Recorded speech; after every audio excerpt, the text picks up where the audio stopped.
selamat sore Kak Agatha. Terima kasih untuk meluangkan waktunya di sini untuk berbincang-bincang dengan saya hari ini. Boleh Anda memulai dengan memberikan pengantar singkat tentang diri Anda? Selamat sore, tentu nama saya adalah Marata Marani. Saya baru saja lulus dari universitas dengan gelar dalam bahasa dan sastra Jepang. Berpengalaman sebagai penerjemah selama 5 tahun terakhir belakangan ini. Wow, keren sekali ya Kak Reta. Berikutnya bisakah Anda memberitahu kami nih bahasa apa saja yang pernah Anda terjemahkan selain bahasa Jepang? Oh, tentu saja. Selain bahasa Jepang, saya juga telah menerjemahkan bahasa Inggris. Meskipun saya masih terbilang baru, saya berusaha untuk terus memperluas bahasa yang saya kuasai. Wow, terus berapa lama sih Anda ini udah menjadi seorang penerjemah? Saya mulai bekerja sebagai penerjemah ini segera setelah lulus dari universitas, jadi sekitar 2 tahun belakangan ini. Wow. Terus baik, pertanyaan selanjutnya yaitu apakah Anda bisa berbagi pengalaman yang mungkin menarik yang pernah Anda alami sebagai seorang penerjemah? Oh, tentu saja. Salah satu pengalaman yang paling menarik dan paling berkesan bagi saya ketika saya harus menerjemahkan pidato seorang CEO perusahaan Jepang dalam sebuah acara internasional. Tekanan yang saya rasakan juga begitu besar, tetapi saya berhasil menyelesaikan tugas dengan sangat baik. Saya juga pernah terlibat dalam menerjemahkan dokumen hukum yang sangat rumit, yang menguji kemampuan saya dalam memahami terminologi khusus. Wow, terdengar seperti Anda itu memiliki pengalaman yang menarik gitu. Terus apa saja hal-hal yang penting yang harus dilakukan dan tidak dilakukan saat menerjemahkan berdasarkan pengalaman Anda? Salah satunya hal terpenting untuk dilakukan itu mempersiapkan diri sebaik mungkin sebelum setiap tugas. Ini termasuk mempelajari topik yang akan diterjemahkan dan mencari tahu tentang konteksnya terlebih dahulu. Selain itu, saya juga berusaha untuk tetap netral dan tidak memasukkan pendapat pribadi saya saat menerjemahkan. Sementara itu, saya juga ada hal yang tidak boleh dilakukan, yaitu dengan menerjemahkan secara harfiah tanpa memperhatikan konteks atau nuansa yang mungkin ada.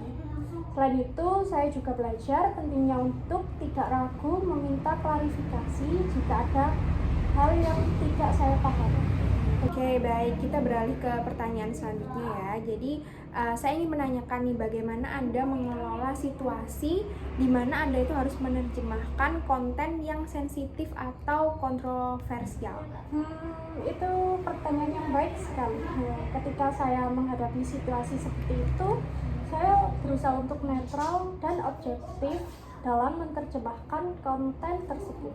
Saya memastikan bahwa saya memahami konteksnya dengan baik dan berusaha untuk mengkomunikasikan pesan dengan akurat, tanpa menambah atau mengurangi apapun yang bisa mempengaruhi interpretasi.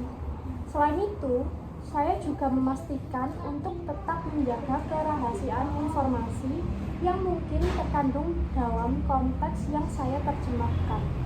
Oke, baik. Selanjutnya yaitu bagaimana sih Anda mengatasi tantangan dalam memahami bahasa gaul atau bahasa slang yang mungkin digunakan dalam pembicaraan atau dokumen yang Anda terjemahkan? Dalam tantangan tersebut, tantangan memahami bahasa gaul atau slang memang bisa menjadi sulit, terutama karena bahasa tersebut seringkali tidak diajarkan dalam kurikulum formal. Untuk mengatasinya, saya sering berusaha untuk tetap terhubung dengan perkembangan bahasa sehari-hari, baik melalui media sosial, film, musik, atau interaksi dengan teman-teman yang menggunakan bahasa tersebut. Selain itu, jika saya tidak yakin dengan makna suatu frasa atau kata, saya tidak ragu untuk penutur asli atau melakukan riset terlebih dahulu.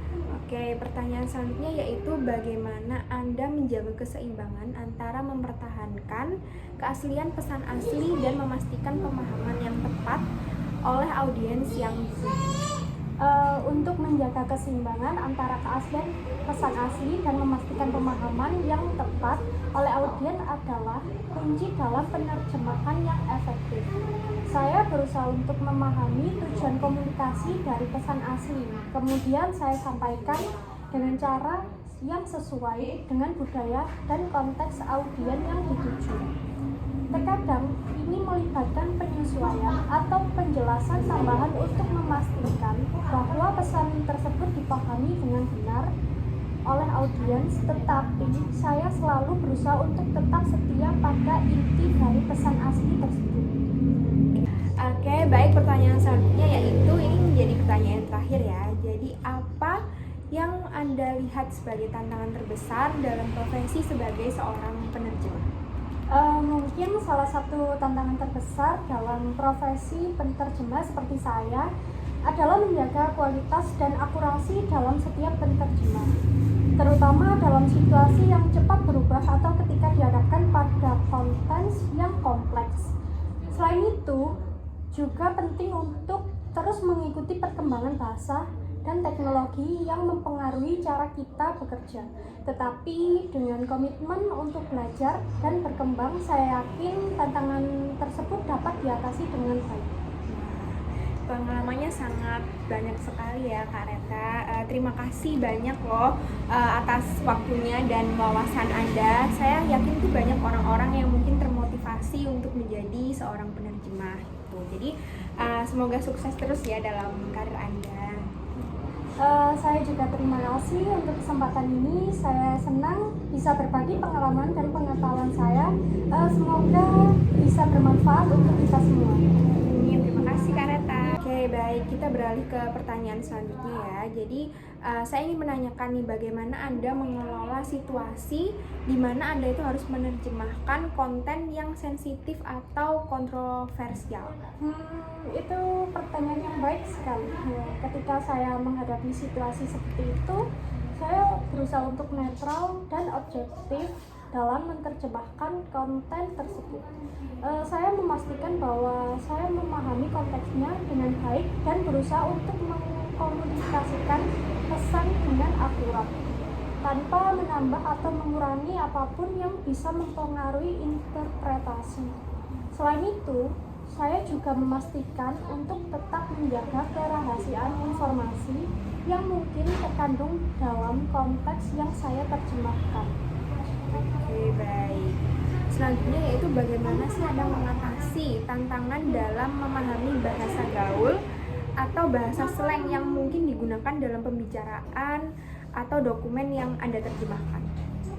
Dalam tantangan tersebut, tantangan memahami bahasa gaul atau slang memang bisa menjadi sulit, terutama karena bahasa tersebut seringkali tidak diajarkan dalam kurikulum formal. Untuk mengatasinya, saya sering berusaha untuk tetap terhubung dengan perkembangan bahasa sehari-hari, baik melalui media sosial, film, musik, atau interaksi dengan teman-teman yang menggunakan bahasa tersebut. Selain itu, jika saya tidak yakin dengan makna suatu frasa atau kata, saya tidak ragu untuk penutur asli atau melakukan riset terlebih dahulu. Oke, baik, pertanyaan selanjutnya yaitu ini menjadi pertanyaan terakhir ya. Jadi apa yang Anda lihat sebagai tantangan terbesar dalam profesi sebagai seorang penerjemah? Mungkin salah satu tantangan terbesar dalam profesi penerjemah seperti saya adalah menjaga kualitas dan akurasi dalam setiap penerjemah, terutama dalam situasi yang cepat berubah atau ketika dihadapkan pada konten yang kompleks. Selain itu, juga penting untuk terus mengikuti perkembangan bahasa dan teknologi yang mempengaruhi cara kita bekerja. Tetapi dengan komitmen untuk belajar dan berkembang, saya yakin tantangan tersebut dapat diatasi dengan baik. Pengalamannya sangat banyak sekali ya Kak Reta. Terima kasih banyak loh atas waktunya dan wawasan Anda. Saya yakin tuh banyak orang-orang yang mungkin termotivasi untuk menjadi seorang penerjemah gitu. Jadi semoga sukses terus ya dalam karir Anda. Saya juga terima kasih untuk kesempatan ini. Saya senang bisa berbagi pengalaman dan pengetahuan saya. Semoga bisa bermanfaat untuk kita semua.